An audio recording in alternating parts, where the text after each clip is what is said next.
7 अक्टूबर 2023 वो तारीख थी जब फिलिस्तीन के आतंकी संगठन हमास ने इजराइल के खिलाफ हजारों रॉकेट लॉन्च कर पूरे इजराइल में तबाही मचा दी।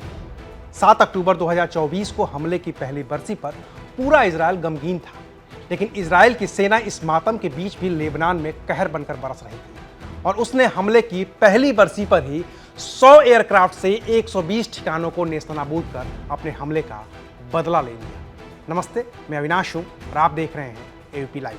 7 अक्टूबर की शाम को इजराइल में अलग अलग जगहों पर शोक सभाएं चल रही थी।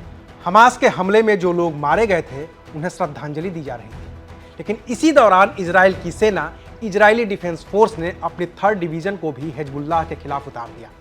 फिर तो 100 से ज्यादा फाइटर जेट्स ने करीब 1 घंटे तक लेबनान में घुसकर हिजबुल्लाह के ठिकानों पर बमबारी की, जिसमें हिजबुल्लाह के 120 से ज्यादा ठिकाने तबाह हो गए।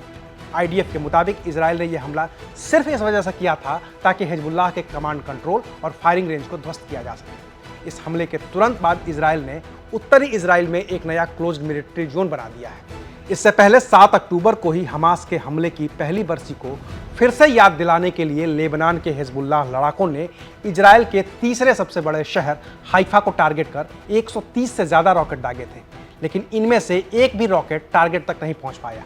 कुछ को इजराइल के आयरन डोम ने बर्बाद कर दिया तो कुछ उन इलाकों में जाकर गिर गए जो बिल्कुल खाली थे। ऐसे में इजराइल में तो कोई तबाही नहीं हुई, लेकिन इजराइल ने जो पलटवार किया उसमें हिजबुल्लाह के 120 से ज्यादा ठिकाने तबाह हो गए। हालांकि जब से इजराइल ने लेबनान में ग्राउंड ऑपरेशन शुरू किया है उसके 11 सैनिकों की मौत हो चुकी है और यह आंकड़ा बढ़ भी सकता है।